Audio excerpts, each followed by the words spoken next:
القلعة البيضاء بالرغم من الصعوبات الموجودة، بالرغم من الغيابات الموجودة. يمكن نشوف القلعة الحمراء ونشوف النادي الأهلي واستعداداته. أيضا كان بيتكلموا عن أن يكون في معسكر قبل اللقاء بحوالي 3 أيام.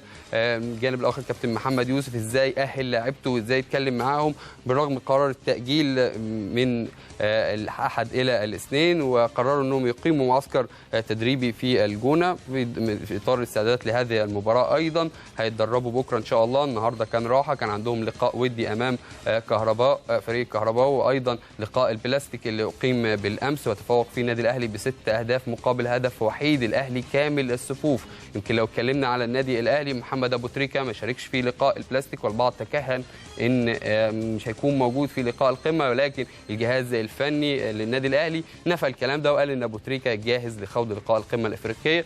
أيضا زي ما شيكابالا موجود ومع حلمي طولان هو أكيد شكل جديد.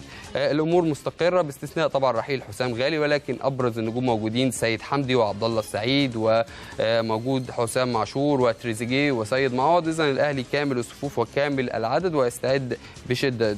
بيقول انهم هيسافروا ان شاء الله الخميس ويتدربوا عصر الجمعه والسبت قبل المباراه، وهيكون في محاكاه وفي محاوله لملائمه التوقيت والتاقلم. يعني المباراه الساعه 4:30 اللعيبه هتكون صايمه. يمكن نادي الزمالك رفض اقتراح بخصوص اقامه اللقاء بالساعه 2:30، قالوا لا الجو هيبقى حر جدا بالتاكيد هياثر على اداء اللاعبين في الملعب. نتمنى ان نرى قمه افريقيه ملائمه لحجم وكيان وتاريخ الفريقين الكبير.